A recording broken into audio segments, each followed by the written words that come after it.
Hello everyone, Fanta here, you're watching FANTAVISION, and today I'm discussing how YouTube does not care about not just its creators, but you, the viewers, because what we've seen time and time again are changes with YouTube. And with every site, there comes changes. Now, some good or some bad. Most of the changes that have come to this platform have been bad. And I don't quite understand how this keeps happening. I mean, if you think about it, almost every major change that has come to this platform, it's just pissed off everybody. And they'll announce it beforehand, they'll get the backlash, and they'll proceed anyway. Just recently, I don't know if you've heard, I'm sure you have, because every big creator has been talking about this, is the fact that YouTube was going to take away verification on bigger channels. So we're talking about, 100K plus is about when you get your verification check mark. So they're taking that away from, now I said big channels, but they're taking that away from pretty much any big channel that isn't run by a major corporation. Anybody who is an independent creator was getting the shaft. And I don't understand this. I don't get why every single time YouTube makes changes, it only favors big corporations. YouTube, in its name, is about you. It's about the creators. It's about the people. It's the people's platform. People enjoy this platform because there are real people on here.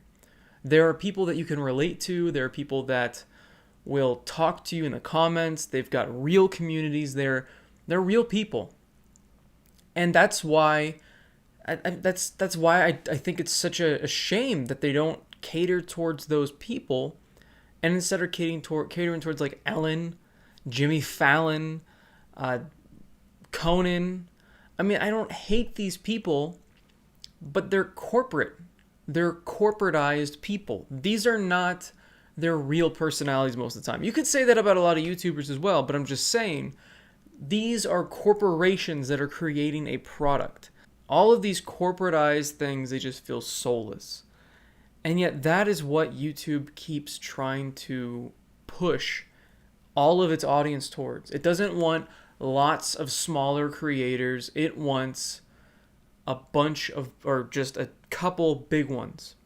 It just wants the NBCs and the CBSs and these, like I said, just massive corporations getting all the views, which is why we've moved away from cable. That's why I enjoy this platform. I enjoy the variety of personalities and people that you get to know on here, creating content that it doesn't feel soulless. It feels like it's created for you. It feels like it was created for them because they enjoy creating it to begin with. So what are all these changes that have happened? So the verification thing is like the only thing I've heard of ever being backtracked. So the verification thing was discussed.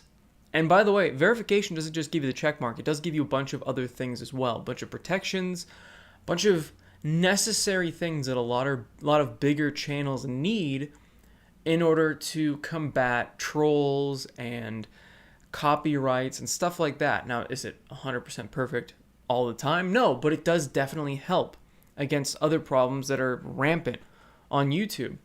That, you know what? There is one good change. I want to backtrack myself now because I said all of them are bad.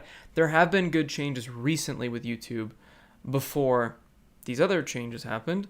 The fact that if there is a copyright claim, they have to manually do it now. It seems like the automatic ones are no longer out there. I'm sure there might be some out there that might still be working, but most of the time there has to be a person doing a manual copyright claim, and they have to show you the timestamp of where that song is played.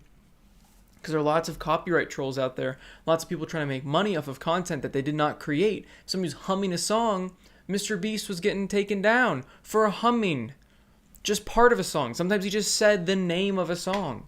And there are a lot of YouTubers that have dealt with this. So that is a great change. But overall, I mean, they just recently, they started abbreviating how many subscribers you have on your channel. I don't get why they felt the need for this change. Nobody wanted this. It was announced a long time ago, and I thought this was backtracked as well because I thought it was going to happen months ago. But no, it recently happened, and Social Blade is pointless. Unless you have an add-on, you have to go into like the creator beta thing to see how many creators you have up to the one slot. Otherwise, it is abbreviated to the 100. And that's fine if you're a bigger channel getting hundreds of subscribers every day. I am not that kind of channel. It was fun to see, oh, I got 20 subscribers today. Oh, I got 30 today. Oh, 50, cool. But it's so much more difficult to track, and I can't look at trends and stuff like that in Social Blade anymore because they just got rid of a feature that nobody told them to get rid of. That's what YouTube keeps doing. They keep getting rid of things instead of adding new things. Or they'll add something new and then get rid of something else that a lot of people really enjoyed. They added end screens. They got rid of annotations. Annotations were incredibly helpful for a lot of people, and people made creative things. I remember back when annotations were first implemented, people had like choose your own adventure videos where you click your choice in the annotations, and that's how you played out the story. So these creative elements have just been ripped out for no reason. It doesn't make any sense to me. Nobody said, hey, I don't like annotations, get them out. End screens are great. I love them. You can just import the same end screen onto each one, and it'll, pick the newest upload and the best for viewer and the subscription thing and the whatever other link. Wonderful. But getting rid of annotations just didn't make any sense to me. Getting rid of seeing the real number of subscribers you have didn't make sense to me, especially because the creator studio beta thing had a different number than that was on your screen for your actual channel, and the one on your channel was usually the most current one. So now we've got an outdated number count that we have to rely on. It's so frustrating that YouTube continually does not listen to its viewers and its creators. Now, most of these changes I've talked about have only affected creators. But what about the subscription bug that for some reason popped up out of nowhere and seems impossible for them to fix? How many times have you found out that, oh, you're unsubscribed from a channel that you did not unsubscribe from? Because I've had so many messages from people going, oh, YouTube unsubscribed me from your channel. Like, it's not hard enough to get noticed on a platform with millions and millions and millions of other people on here. Now we have YouTube actively unsubscribing people and making it more difficult to find your content. That's affecting the viewers now. The viewers are complaining about this. They want to know why things aren't popping up in their feed. They're not getting notifications, why they have to ring the bell, why the bell doesn't work half the time. It doesn't make sense. After the adpocalypse, it just seems like the whole platform is just going down. It's all going down. And it makes me sad because overall, I love this place. I love YouTube. I love making videos. I love talking to you guys. I love watching YouTube. I watch YouTube all the time. I listen to podcasts on YouTube. I basically only watch YouTube and Netflix. And I honestly watch more YouTube than I do Netflix. So something that has replaced cable for me and has replaced my normal shows, it makes me sad that it just keeps getting worse. And the thing is like, you just think, oh, well, Fanta, there just needs to be competition. There definitely does. But the thing is YouTube is so established. It's so big that anytime there's ever been competition, it died. VidMe, do you guys remember VidMe? Probably not, because it's dead now. BitChute, which is like the newest thing that has popped up, that's probably going to die out. There was that blip.tv thing that that guy with the glasses was using and a couple other people were using. There have been, Vimeo. Nobody uses Vimeo. There are other things out there, but they're just not, they just can't compete because YouTube is so massive. And to really make a platform that is going to rival YouTube, we need a company like Microsoft or Amazon or one of these big name companies to put the funding into a YouTube-like site with all the same features, if not more, including all the features that we miss. They need to be able to monetize it, so they need to be able to get in touch with different ad services and know what to charge. And they need to have comparable monetization as YouTube does, so creators will want to move over.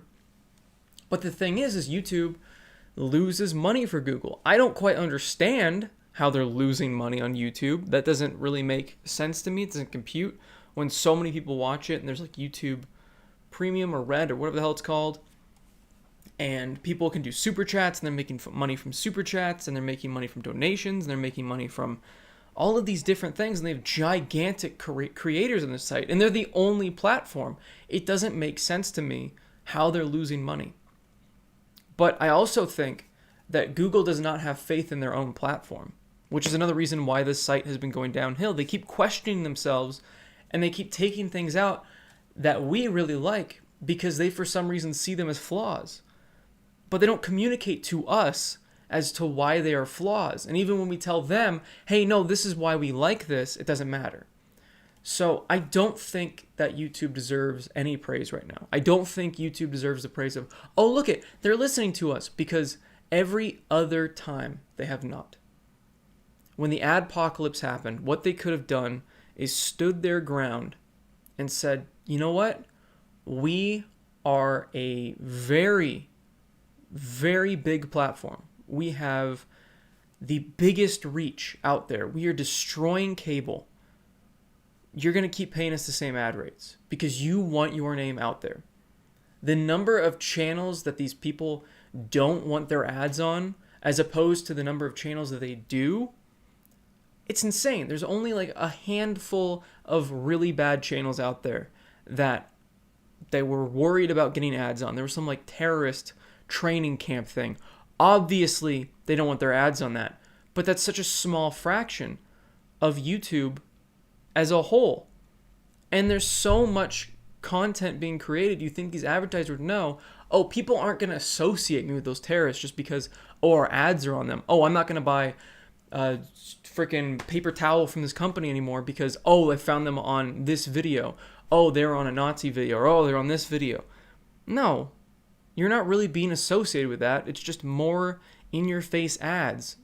Have you ever looked at one of those reports of people talking about, whenever the news reports about a mass shooting, what is in between those reports? Ads. But you don't think of, paper towels. I'm not going to buy those paper towels because they're paying for coverage of a mass shooting. It doesn't make sense to me. It does not make sense to me. So when it comes to this platform as a whole, they just need to believe in it themselves. Overall, it's just sad for me to see that this site kind of went up and up and up and up, made it easier for people to get monetized, which allowed for more people to kind of devote more time to their channels. And then right after that, after they made it easy to get partnership, it's just been a steady slope downward, and it's sad to see because I've spent so many years on this platform watching it, making random stuff just for fun, that I want it to get better. I'm not making this video just to crap on YouTube and say it's the worst place in the world. I'm saying the opposite. I'm saying that I do love this platform. I really do. And I want to see it become what it was before. I want them to believe in the platform like we all do. So hopefully they do at some point listen to us, but I'm not going to sit here and go, good job, YouTube. Thanks for listening to us, when they haven't every other time. So thanks for watching, everyone. Let me know what you guys think in the comments about all of this crap that's been going on the site. And if you think YouTube will even get better, or if you think that, like I said, one of those major corporations might figure out a way to monetize the platform in order to justify investing that much money into it, because it has to make financial sense for these companies to make a new video hosting site. And from what they've seen from YouTube so far, like I said, there's no real financial incentive. From what they've seen from Blip, what they've seen from VidMe and all these other failed sites. Maybe Amazon is working on something in the back end, but we've seen how bad Twitch is run, so I don't really have faith in that. I don't know. It's really interesting, but It seems like a topic that is constantly being brought up. There needs to be competition. What would the competition be like? And who is going to be the company that brings it to fruition? As always, everyone, have a fantastic day.